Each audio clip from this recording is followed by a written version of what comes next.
Minute Papillon. Salut, c'est Laetitia Béraud, bienvenue dans Minute Papillon, le podcast d'info de 20 minutes. Nous sommes le mercredi 30 octobre, on parle de l'affaire Boulin.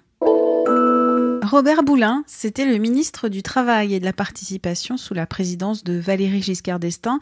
Il a été retrouvé mort il y a 40 ans, le 30 octobre 1979, dans un petit étang, l'étang rompu, en forêt de Rambouillet. Que s'est-il passé ? Pourquoi la famille poursuit ses recherches encore aujourd'hui ?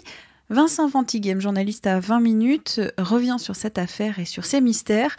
Retour le 30 octobre 1979. Ce jour-là, on a conclu un suicide par noyade. On a estimé que le ministre avait avalé des barbituriques et qu'il s'était suicidé en rentrant dans l'étang. Une thèse à laquelle sa famille n'a jamais cru, persuadée qu'il était la cible d'un assassinat politique. À force de se battre, sa famille a obtenu la réouverture d'une information judiciaire en 2015 pour enlèvement et séquestration suivie de mort. Lundi, la fille de Robert Boulin, Fabienne, accompagnée de son avocate Marie Dezay, ont donc organisé une reconstitution citoyenne du jour de la découverte du cadavre de Robert Boulin. Elles se sont rendues à l'étang rompu, en forêt de Rambouillet, pour essayer de reconstituer elles-mêmes les conditions dans lesquelles le corps du ministre avait été découvert le 30 octobre 1979. Elles ont fait ça parce que la justice, depuis 4 ans, depuis la réouverture de l'enquête, n'a jamais voulu procéder à cette reconstitution. Elles ont donc estimé qu'il était nécessaire de le faire elles-mêmes. Pour cette reconstitution, Fabienne Boulin, donc la fille du ministre, et son avocate ont convié 2 témoins de l'époque, un médecin réanimateur du SAMU qui avait été l'un des premiers sur les lieux, le 30 octobre 1979, et un enquêteur du SRPJ de Versailles qui était arrivé le matin vers 9h10, 9h15. Les 2 témoins ont participé à la reconstitution, mais ils ne sont pas tombés d'accord sur l'endroit où le corps du ministre avait été découvert dans l'étang.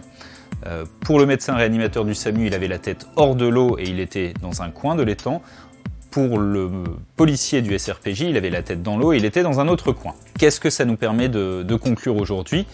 Tout simplement, selon Fabienne Boulin, donc la fille du ministre et son avocate, la nécessité de continuer l'enquête, d'organiser une véritable reconstitution et de faire entendre des témoins qui, on le comprend aisément, 40 ans après, sont de plus en plus âgés et risquent de mourir au fil du temps. Il faut donc avancer dans cette enquête, d'autant plus que, à l'aide de cette reconstitution, on a pu déterminer qu'il était invraisemblable, et je cite les mots de l'avocate de Fabienne Boulin, invraisemblable de se suicider de cette manière et à cet endroit.